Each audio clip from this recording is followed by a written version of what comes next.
சொல்ல சொல்ல ஒரு விஷயத்தை செய்யணும் அப்படின்னா அதுக்கு வந்து ஏஐ யூஸ் பண்ணுவாங்க. இல்லை, நான் கொடுக்க போகிற ஒரு டீட்டெயில்ஸை வச்சு எனக்கு பை சார்ட்டு, பார் சார்ட்டு, இந்த மாதிரி வகை வகையான ரிப்போர்ட்டர்ஸ் ரெடி ஆக்கணும் அப்படின்னா அதுக்கு வந்து பிஐ யூஸ் பண்ணுவாங்க, பிஸ்னஸ் இன்டெலிஜென்ஸ். இந்த பிஸ்னஸ் இன்டெலிஜென்ஸில் நிறைய டூல்ஸ் இருக்குது. டேப்லோ, சாப்பு, அப்படி அந்த மாதிரி நிறைய டூல்ஸ் இருக்குது. அதில் ஒன்று தான் மைக்ரோசாஃப்ட் பவர் பிஐ. பவர் பிஐ எதுக்காக யூஸ் பண்ணுறாங்க? அது வந்து ஒரு பிஸ்னஸ் இன்டெலிஜென்ஸ்க்கான ஒரு பிளாட்ஃபார்மு. நிறைய ரிப்போர்ட் ஜென்ரேட் பண்ணி கொடுக்கும்.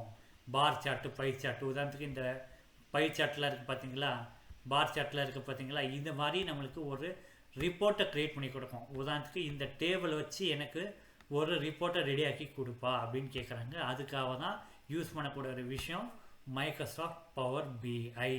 ஸோ நெக்ஸ்ட் வீடியோவில் இன்ஸ்டாலேஷன் ஸ்டெப்பை பற்றி நம்ம பார்க்குறோம். தேங்க்யூ.